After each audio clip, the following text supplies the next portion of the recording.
इसके बाद बुलेटिन का आगाज करते हुए आपको खबर देंगे हब से। हब में नामालूम अफराद ने घर में घुसकर फायरिंग करके 3 अफराद को मौत के घाट उतार दिया है। अफसोसनाक वाकया पेश आया है हब में, जहां पर 3 अफराद ने घर में घुसकर फायरिंग की और मौत के घाट उतार दिया है। 3 अफराद को नामालूम अफराद थे जिन्होंने घर में घुसकर अंधाधुंध फायरिंग की। हब में ये अफसोसनाक वाकया पेश आया जहां पर नामालूम अफराद घर में घुसे और उन्होंने फायरिंग कर दी। इस फायरिंग के नतीजे में 3 अफराद मौत की वादी में चले गए। अफसोसनाक खबर है हब से, जहां पर यह अफसोसनाक वाकया पेश आया है और नामालूम अफराद की फायरिंग से घर में मौजूद 3 अफराद जाँ बहक हो गए। अजहर जैदी से तफसीलात जानेंगे। अजहर जैदी, क्या वाकया था?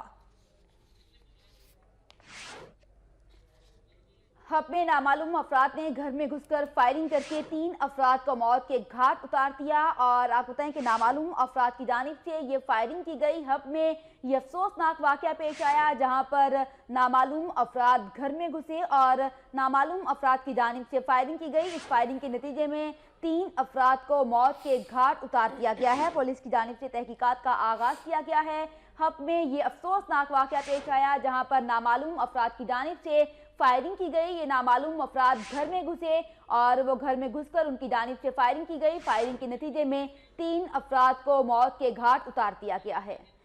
इस हवाले से मजीद तफसीलात जान लेते हैं। नुमाइंदा वक्त न्यूज़ अजहर जैदी हमारे साथ मौजूद हैं। अजहर, अपडेट कीजिएगा, ये मामला है क्या?